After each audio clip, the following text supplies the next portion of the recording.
Hi guys, I'm back again today with another video. Yes, we are back and we have here Germans have changed my mind about these things. I don't know what these things are, but we're going to find out together. So before we start, don't forget to subscribe, click the bell button. Let's get it. Hi everyone, what is up? My name is Haley. Welcome to my YouTube channel. If you did not know, now you do. Hey you guys, what's up? In today's video, I'm going Haley. to be talking about things my German viewers have changed my mind on, which means that a lot of y'all watching this video have made an impact in my life, and you maybe have Oh, now I want to see what impact you guys have on my life. That will be fascinating to actually sit down and think about it. Okay, I'll think about it and then we'll probably do a video like this. I'm like, guys, you guys have made me crazier. I don't know what I'm doing, so let's just move on. changed the way I've thought about something that I disagreed with in Germany or I didn't completely understand. And so with that being said, don't forget to subscribe. Don't forget to give this video a thumbs up and let me know which one of these points is the most interesting for you. I tried my best to pick things that I haven't completely repeated and reiterated on my channel. The first one is sort of something that I've constantly talked about, but the reason I'm including it and I'm okay with including it is because it's something I haven't regressed on. And maybe I'll make a video about this topic because it deserves a standalone video. But there are some things, since being back in the United States, it's been over a year, which is crazy that I haven't been living in Germany, which is heartbreaking for me. And I want to go back, but school is kicking my ass. And once school is done, you guys, I will go for a trip. But there are some things, since being back in the USA that I have regressed on or in. I really don't know how to finish that sentence, you guys. There are things that I On? used to do in Germany and I said I would never do them again in the USA, and then I'm here in the USA and I do them again. That's what I wanted to say. But this point is something that I still do, and it is eating bread as a meal. Everyone talks about this as a cultural difference when coming from the USA to Germany. You are used to having hot meals all the time, or maybe not having as simple meals as German meals, which is very interesting because now I think the meals that we eat, even though they're hot in the USA, they are still relatively simple. The only difference between eating, bread with cheese and a cold cut versus noodles and butter is that it's warm. I could just have a slice of bread with some pickles, some cheese, and call it a day. I don't even need meat. And I am okay with it. I'm still doing it to this day. And it's simple. It's also more affordable. And this day and age of grocery shopping in the USA, where prices have gone up like 60, 70%, a little brotzeit is doing your girl no harm. The next thing that you guys have changed my mind about is taking your dogs into restaurants with you. And I don't remember exactly what video it was that I talked about this. I will try my best to find the little clip where I brought it up, but I said I didn't like that Germans brought their dogs everywhere with them. You could be in a loud restaurant. I've seen people at bars with their dogs, but you could be somewhere and there will be so many Germans having their dogs out and about with them late at night, 1 o'clock in the morning. I've seen people in Munich with their dogs sitting underneath their chair at a restaurant. And I was on the fence of not liking it and liking it because on one hand, I was like, yeah, it's sort of nice to have your dog around, but on the other hand, it's also sort of selfish for you to take your dog out in those conditions. But a lot of people were like, yeah, but if you have a dog and you know you're going to be gone the whole day, isn't it nice to bring your dog with you? And isn't it nice to have the ability to bring your dog with you? Because in the USA, you really can't bring your dog with you to a lot of places, especially restaurants, especially bars. And I thought to myself, that's actually very true. You have an animal that you have, brought into your home and made it a piece of your family. And they're so used to seeing you and being around you and you being there, the person that they love and they cherish, and you're gone 80% of the day. And so when people explained it to me like that, I was like, well, it is nice then. Your dog has a social life. They get to go out and experience things, and they have you around. They're not sitting at home by themselves in the dark with random noises happening, probably people walking around outside talking. They're scared, it's lonely. And I was like, okay, you guys won. So for me, I don't have a dog. Mike and I do not have a dog. We can't have a dog in this apartment. We can't have a pet. But I told myself, if we do have an animal, I want to make sure that I will take it with me, like be able to take it with me everywhere. And the commitment, that I will make towards that animal is that it needs to go with me places. The next thing that you guys changed my mind on was kids being around beer, or the umbrella term Mm. of alcohol. And Yeah, that one was fascinating. And also, I found it okay, right? Because they're like doing their thing and you guys are like doing your thing, like drinking. And yeah, like why not? It's coconut nut. And I wanted to say something, but my brain, as always and forever, will always forget. Just wait. In the middle of this video, I'll be like, I remember. And I believe this was probably one of the biggest culture shocks for me coming from the USA, was seeing children around their parents drinking openly and like everywhere. I was like, y'all don't like not drink around your kids. Like you're just telling them, I'm getting a beer, I'm getting wine, I'm getting all of these whatever drinks. For me, that was just not something that people did around their children. They tried their best to, I don't know, shield their children from alcohol. And one story that I've told on my channel before, but it was so mind-boggling for me to see it firsthand, because this happened, I believe, within a few months of me working at the kindergarten that I worked at. They had a summer fest, so all the children could come, all the families can come, and it was a social event to have everyone together and just talk about the upcoming year. And they were making a list of what everyone needs to bring, and someone wrote like X wine, X beer, X spirits. And I was like, what do you mean wine, beer, spirits, liquor? This is a kid's function. Lo and behold, you guys, they literally brought crates of beer, wine bottles, bottles of alcohol, and people were drinking while That's their kids were on the crazy. playground having a good time. And I was like, y'all just do this.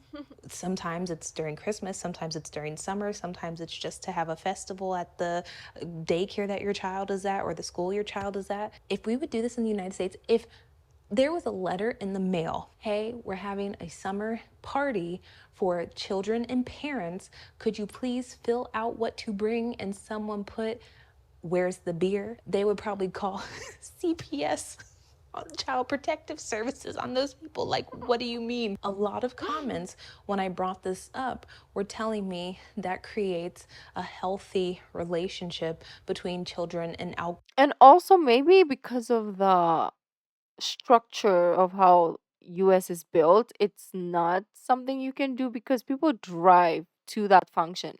They don't walk, right? You cannot just like take a public transportation as well. So that's why maybe Europe you're more relaxed to drink, but then Americans can't because they have to like drive through to and for from. So maybe that's one reason why it's not allowed generally, because you will have to go unless you have a designated driver, then fine, but most of the time it's not the case, so they just like abolish it altogether.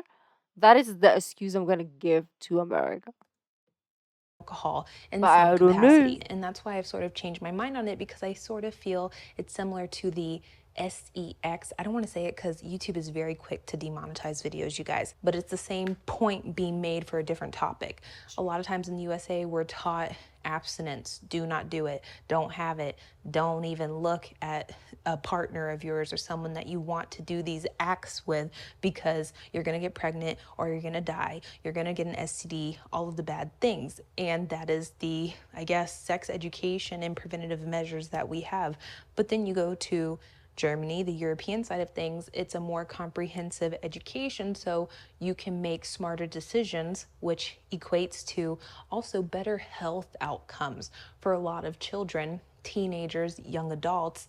And so for later on in life, it creates a stable, like better thinking in their head, is what I can say.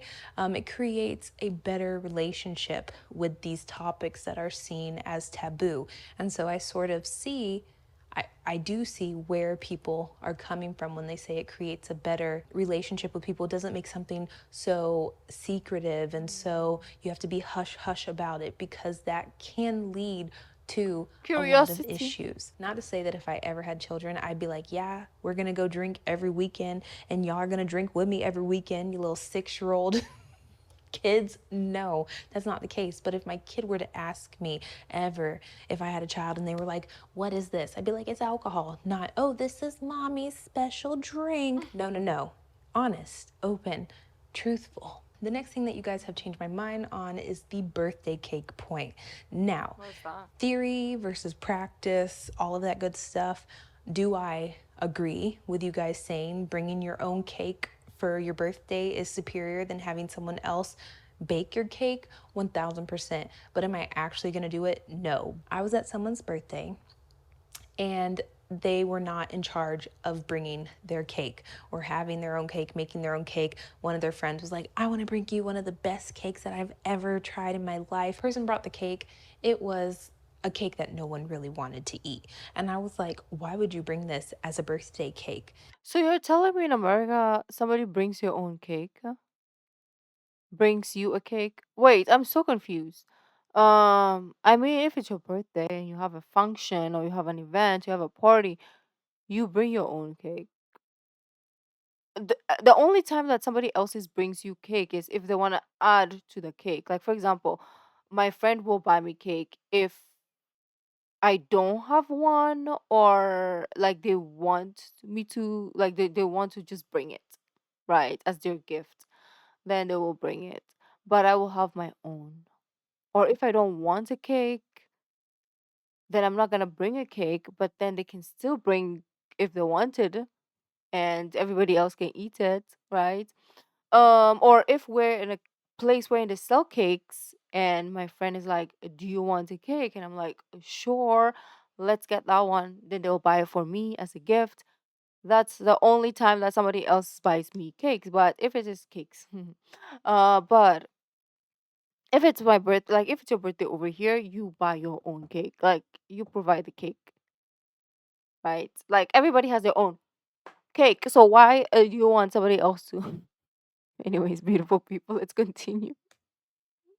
And it was this weird fruitcake, and you guys are probably thinking, amazing fruitcake. No, no. I just remember seeing my friend's face, thinking to myself, well, if you brought your own birthday cake, you wouldn't be in this predicament now, would you? The next thing that you guys have changed my mind on is moving over to the right hand side for people to pass. And Mike, he still gets me for this because sometimes I don't do it because I'm a middle lane hogger. We are a hated group of people everywhere in the world, you know, people that just drive in the middle lane at a continuous speed that's relatively langsam, slow. I drive the speed limit, but everybody else wants to go faster. But the issue is if I go all the way to the right, then I'm behind the really slow people. So I want to stay in the middle instead of having to get over and then having to get over again. I used to be the person that says I love passing on each side of everyone. I love staying in the middle lane. Or But she I just think wants to I've realized now in the cruise. USA, traffic would be cut down tremendously if people would just adopt this method of driving. I realize how much of a blind spot, a dead spot you have behind you of people passing on the right that you don't see them. So you are more likely to get in an accident if you're passing on the right side or if someone's passing you on the right side.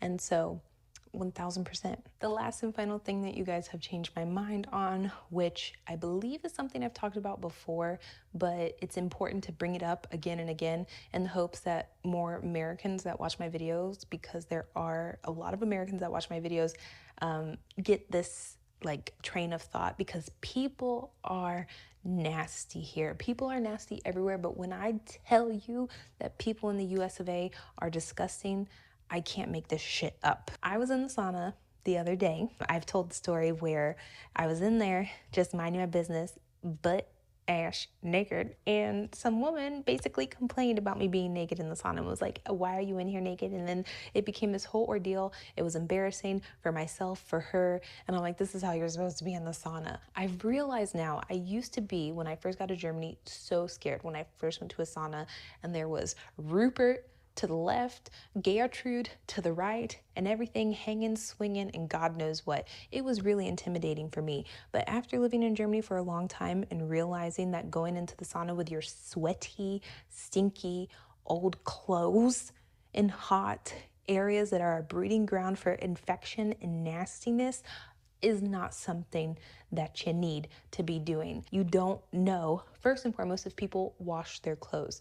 I know plenty of people here that do not wash their clothes, and then they go into the sauna and they're sweating in their 5-day old shirt, and then they leave this big pile of sweat for everyone else to sit in. But now sometimes I wish there was like a no clothing sign, shower before you get in. I've Just never heard of. hanging near our sauna, because the amount of women that I see going in there after working out, sweaty on the treadmill, running, moose knuckle, like wet. And I'm just like, wow, we are opening the door and tour for every bacteria in the world. The older I get, I feel like the more set in my ways I am. But this one, especially with how people are here, y'all, no. I've never heard of people using the sauna in their clothing. Usually it's in a towel, but underneath there's nothing.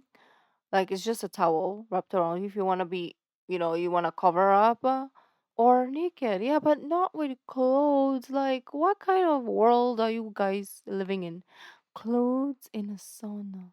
I'm still thinking, like, has there been ever a moment that I've seen that ever depicted anywhere else apart from reality? No, never heard of such thing. That is so weird. Get undressed, get a clean towel, hop in the shower, then hop in the sauna. You can sweat all you want. I don't even care. I find it to be nastier when people are sweating in their dirty clothes in the sauna than I do people that are naked sweating in the sauna. I don't know why, because sweat is sweat, but those are all the points. And so, like I stated, I'll probably make a video about things I've regressed on or things that I go back to doing or that I've gone back to doing since being back in the USA. Don't know when I'll make that video because your girl is struggling right now with life. And so thank you so much for watching, you guys. I love y'all. Have a wonderful day and bye. That was fun. I mean, obviously, it's not a comparison to how we do things and how Germans do things or how Americans do things and how we do things. It's just me trying to insert myself in the video. But, anyways, beautiful people, yeah, most of the things are weird. Like, I mean, weird in a sense that how America reacts to difference, right? Especially the one with the clothes, and this lady was like getting pissed. Like, why are you mad? Like, I feel like because of that freedom of speech thing, everybody feels like their dumbass ideas are correct and everybody else is wrong, and this creates like issues. Not saying you shouldn't have a freedom of speech, but they take it so literally. Like, it doesn't mean you can disrespect and be mean and be a Karen, right? It's like, relax. Okay, relax. It's okay to also practice shut the fudge up, right? It's like, okay.